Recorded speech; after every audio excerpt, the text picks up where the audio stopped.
Welcome back, everybody. This is episode 4 of The Cloud is Calling. Today, we are joined by the one and only Gina Yacone.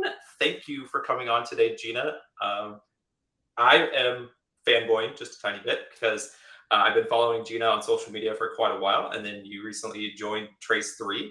And so I've been wanting to do something like this collaboratively with you, I think, since you've joined. And so here we are today on a show on LinkedIn Live and eventually YouTube, where we get to chat about cloud security. Oh my gosh, flattery. Love it. I love it. I'm really honored to be here first and foremost. I love Trace3. And, I also fanboy girl over you on LinkedIn and all the social medias. I'm always like liking, Uh, sharing, commenting, doing all that type of stuff. Really into cloud security. It's just top of mind for me and most clients. So kind of getting your thought leadership on that has actually helped me in my career. So thank you. But thanks for Thank you. having me today. Appreciate Episode it. 4. I think that might be Episode 4. backwards for everybody, but episode Yeah, 4, guys. episode 4. This is where the good Star Wars movies started. Oh, sorry, I probably shouldn't have said that. You will round out our month of Women in Tech, which I am hugely honored to be doing. My first 4 guests is all women in tech. You guys are all total badasses. And so I really appreciate all of you coming on and doing the show.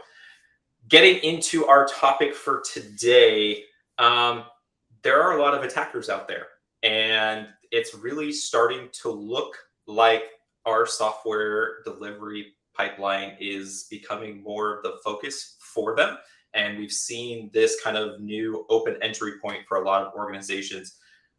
What makes the software pipeline so vulnerable and attractive to attackers, in your opinion? Oh my God, what a loaded, awesome question. I love it. I we're love starting it. off. We're starting off with the bomb. Absolutely. Absolutely.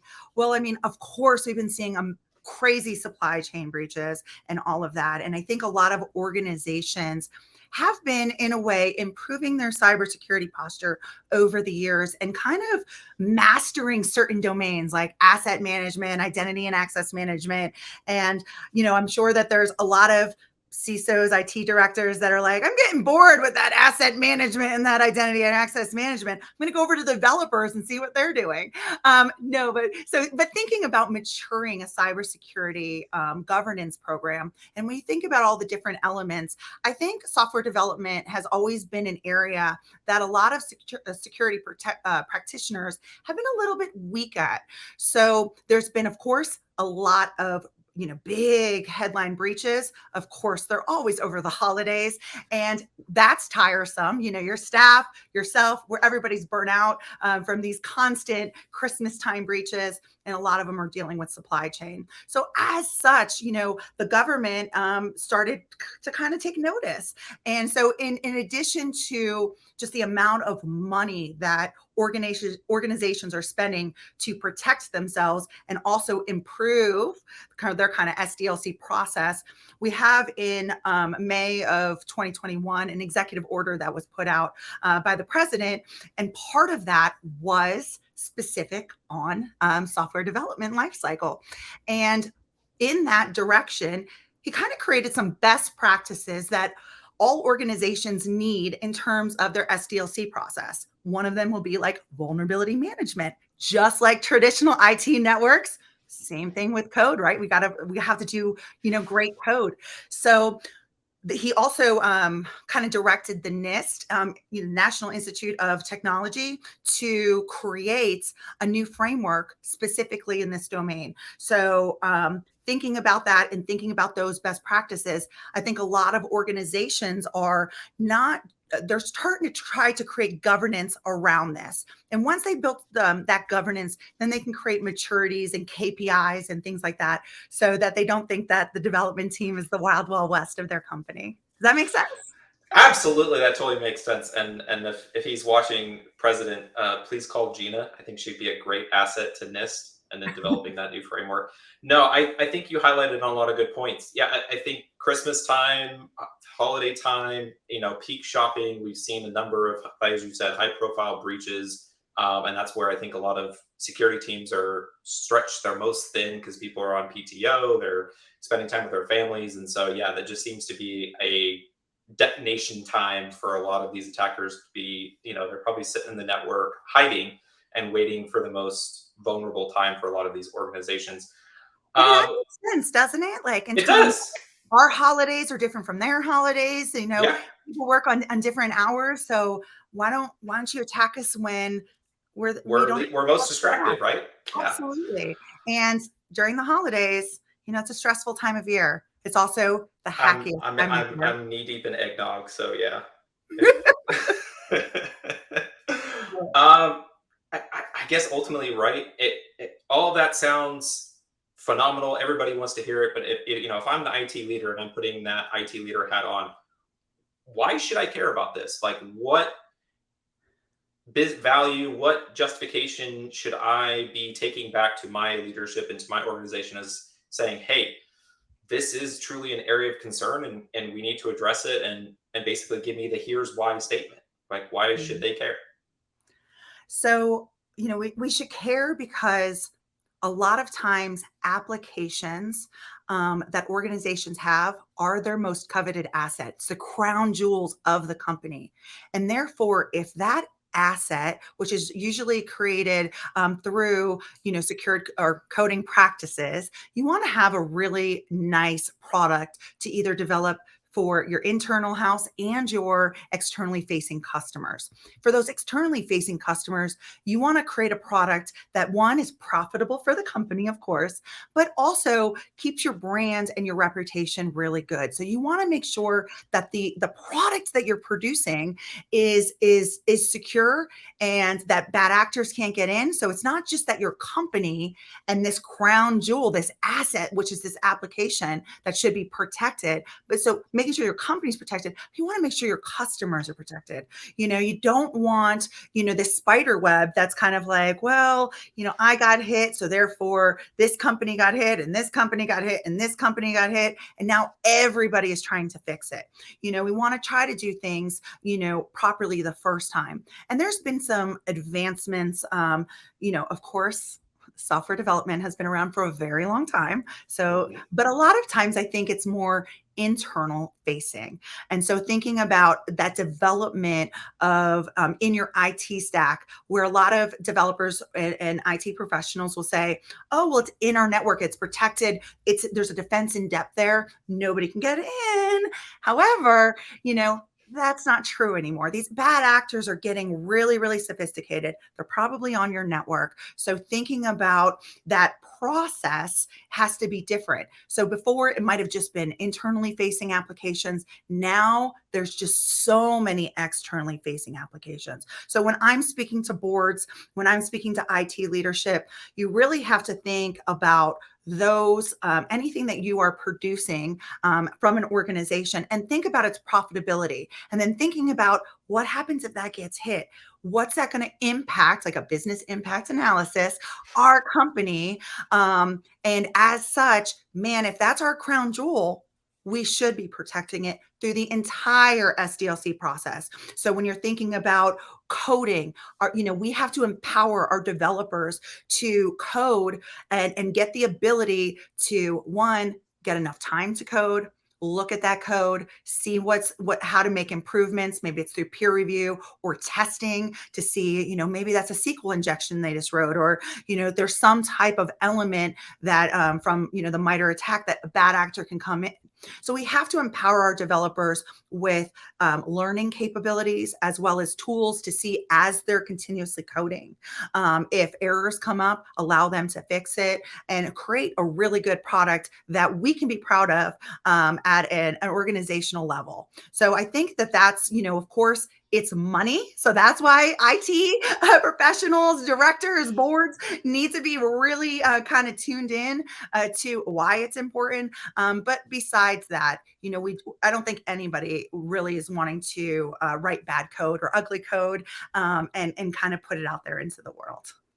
No, absolutely. And you touched on a couple of points about some of the cool tech that is out there. So I want to pivot to that. What cool tech are we seeing out there that could really benefit these organizations to address some of these things that we're talking about? Because hiring is a challenge right now.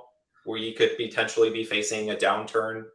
So I expect organizations to run leaner, and so they need to be more efficient. So this is where tooling and automation can really come in and help them. So what are you seeing out there that you think a lot of organizations could take advantage of? Yeah. So I feel very blessed to be at Trace3 because we are really trying to solve that problem for our customers and really think about this process like the full life cycle. So not just, hey, here's a tool, go to work, right? But thinking about the processes, people, and technology. And when we're looking at tools, a lot of times we have to, of course, get the business cases that and the pain points of the developers and of the process and kind of look where potential weaknesses are. From there, we like to do our innovation department, our cloud team, our security team. We've been working hard at kind of helping organizations do this like speed dating type of thing. I actually just got off a call with innovation where we look at a couple of different technologies with our customers. They look at it quickly. They see what they like, what they don't like. So we're not wasting a huge amount of time on that, life cycle. And then we also have, if we find a technology that works for our client, we want to make sure that it's going to be active and work from a people standpoint. We can't just have tools and nobody touch it for 6 months. Operationalizing it. Oh, tongue tied there. But so we want to take a step back and really be that trusted advisor. So when we're thinking about the SDLC process, there are so many great solutions that are looking at runtime errors, that are looking at when you're coding, as you're coding, what kind of errors come up, if there's any type of potential vulnerabilities as you're coding. There's also great training programs that are out there. They all kind of integrate to each other, and really getting it from a developer state of mind. So we're really seeing some great technology from companies that we're partnering with that we can really give pointed solutions that we know will just hit it out of the park for our developers and for our organizations. We got to take care of those developers because right Oh now yeah, it feels like the world is being dumped on them. We as a technology community, we've latched onto this phrase of shift left, and that's great. I love that security is moving more towards that, but I think we need to go even further, and instead of shifting left, we need to start on the left, because if we're starting where the developers start coding, we don't need to bring things to them. They're already starting with the tools they need. And I think that's what you highlighted very beautifully there is if we've given them the right tools, the right processes in place to code and build something that will truly bring value to the business, security is there throughout the entire thing instead of worrying about it retroactively. It's there from the beginning. Oh, that's awesome. I think Um, I think in security, everything is usually reactive. I don't know if you give me a moment. I saw a amazing video, and I tell a lot of our clients and a lot of my talks when I'm at conferences. So I can't attribute it right now, but there's a video out there that talks about the past, present, and future of cybersecurity. And just gentleman's a professor in a lecture hall, and he's like, the past is vulnerabilities, and what are we trying to do? We're trying to get to the present, and the present is just kind of being at a zero set. But where do we want to go is the future, and being proactive and threat hunting and other things, and having that culture where people are really excited because they're not being so reactive. They're either in the present or they're in the future. And I love that mindset of things. Yeah, we want to make sure that our developers have the right tools and that they have the right culture and support, and that they can speak up on things that worry them, because they don't want to give poor products to their clients as well. It reflects poorly on us all. So oh, absolutely. Now, on that subject, are there any trends or patterns that you think certain people should keep top of mind as they're looking at securing their SDLC process, looking at kind of this security thing? Like, what things should people be keeping at, kind of that 1, 2, 3 level, and when they're evaluating this and they're going, okay, yeah, 1, I need to do this. 2, I need to do this. 3, I need to do this. Like, what are those kind of top key, I guess, table stakes, like quick wins that people could do? Yeah. So thinking about pipelines, one, you have to get the developers buy-in. So one, they have to have a seat at the table. This isn't me, saying, "Hey, company, you need this cool technology." No, Yeah.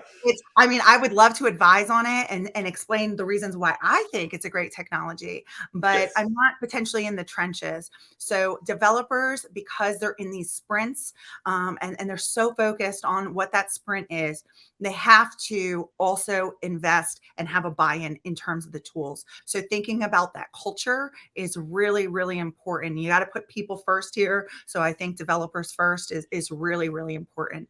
I think the other thing is of course listening and really kind of finding out the governance that is needed. So a lot of times people think like the SDLC process in an organization is the same, but it's not. There's so many different teams kind of doing it different ways, trying to think about that governance and how holistically teams can kind of maybe steal good ideas from each other, but maybe streamline that process so we don't have so many disparate kind of things going on. So trying to think about that governance from a CISO point of view is really important.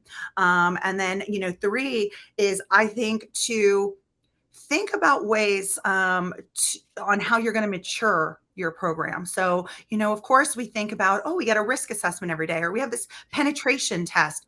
Cool. That's a point in time type of thing. But thinking about how that evolves year after year, thinking about what your KPIs are. So when you're looking at these new technologies or bringing in this new kind of process to the organization, you're going to want to think about like, hey, how do we measure this? What does success look like to us in a year's time? Are we meeting that? And if not, why not? So having that kind of that could be from people, that could be, the tool wasn't, implemented properly. So there's things that we should definitely have check parts. So I think those would be my 3 things, I guess.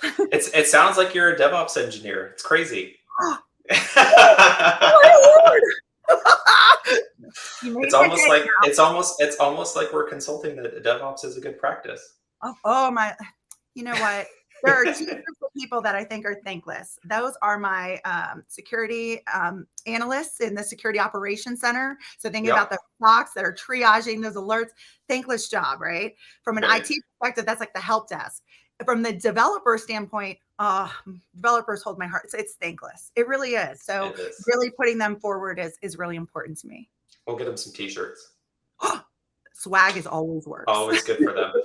Well, Gina, thank you so much for coming on. This was fantastic. I really appreciated all of your insights into CI/CD security, helping secure the SDLC process, and what organizations can think of. So thank you so much. It was a huge pleasure to have you on this show.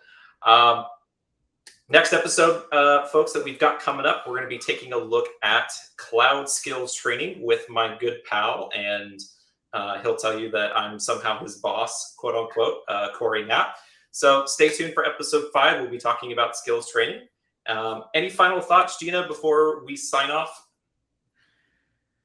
No, I don't think so. I really appreciate this time. And, please find a trusted partner, talk about these different topics. I think it's important to, just keep talking, communicating. We can solve a lot of problems, but we have to do that together. So please give us a call in terms of cloud security, your SDLC process, secure DevOps, however you want to say it, application security. We are here for you, and we look forward to it. No, awesome. Couldn't have said it better myself. Thank you, everyone, for tuning in, and we will see you on episode 5. Remember, cloud is calling. We'll see you later.